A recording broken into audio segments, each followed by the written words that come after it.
Welcome to this explainer. If you've ever managed an event, you already know transportation is make or break. Attendees just expect vehicles to be there right on time, while organizers are backstage juggling drivers, changing routes, and, well, a lot of chaos.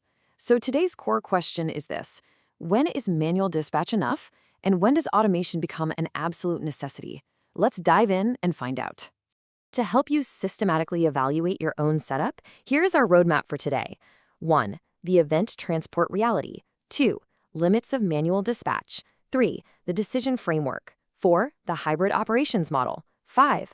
Capabilities that actually matter. And 6. The migration checklist. Section 1. The event transport reality. Let's start by acknowledging the incredible baseline of what human dispatchers actually pull off on the ground.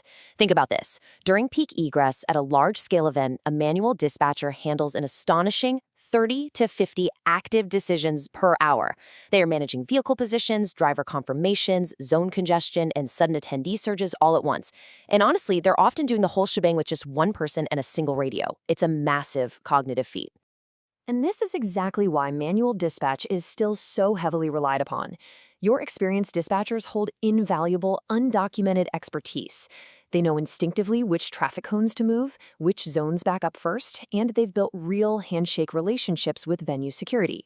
You literally cannot replicate that tacit knowledge with a software platform on day one. Plus, radios just work, even in low connectivity environments. Section 2. Limits of manual dispatch. But as your fleet grows and VIP expectations inevitably rise, we have to look at what happens when operations scale up.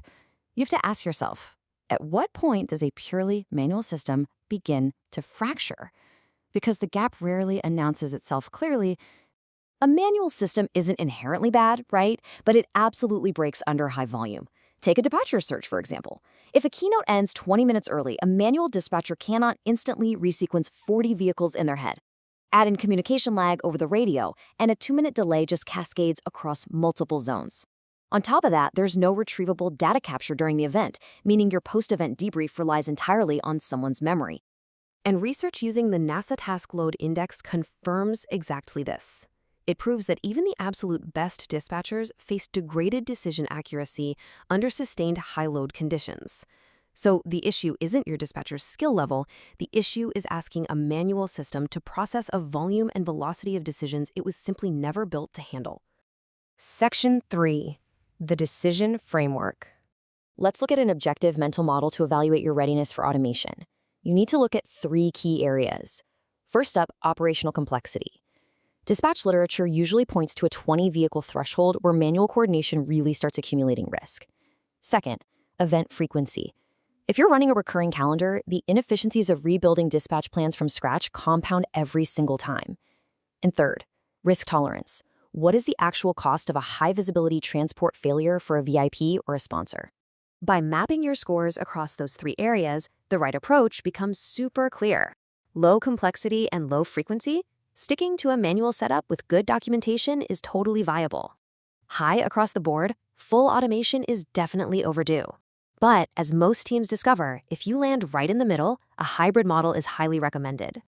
Section 4. The hybrid operations model. This is arguably the biggest paradigm shift in modern event logistics.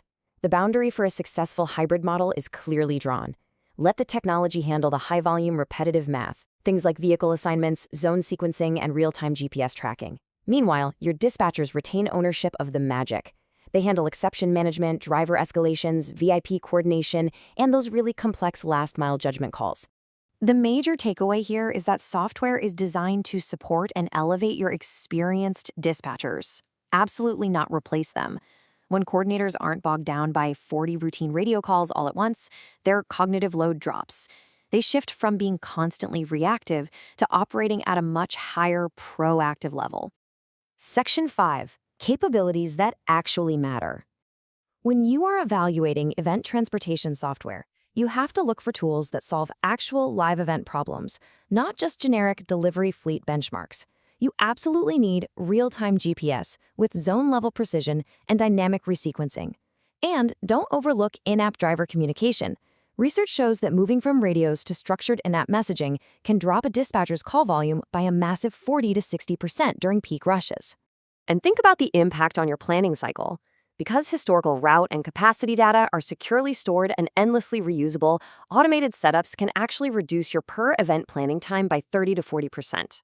From an ROI perspective, which your finance team will love, moving to an automated model is incredibly compelling. A team running 10 events a year can recover up to 120 hours of administrative time. Tighter routing logic typically reduces fuel waste by 15 to 20% per event. And most importantly, it protects your organization from the immense reputational damage of a high-visibility VIP transport failure. Section 6, the migration checklist. Finally, let's talk about migrating your operation safely because it is a sequenced process. First, assess your current baseline. Second, configure your specific event topology. Out-of-the-box settings will fail here. Third, and this is an absolute must, trial the system on a lower stakes event to run manual and automated in parallel. And fourth, confirm full app adoption and offline readiness before you ever go live at a flagship event. You really have to treat that first live deployment as a diagnostic exercise. Deploying without dispatcher buy-in is the most common reason these solutions fail. You have to involve them. When they manually override the system during a trial, that's not resistance. That is vital diagnostic data you need to refine the setup. So as we wrap up, take a hard look at your operations today and ask yourself, is your current setup truly building a reusable foundation of experience, or are you just pushing your incredibly talented dispatchers closer to the breaking point at every single event?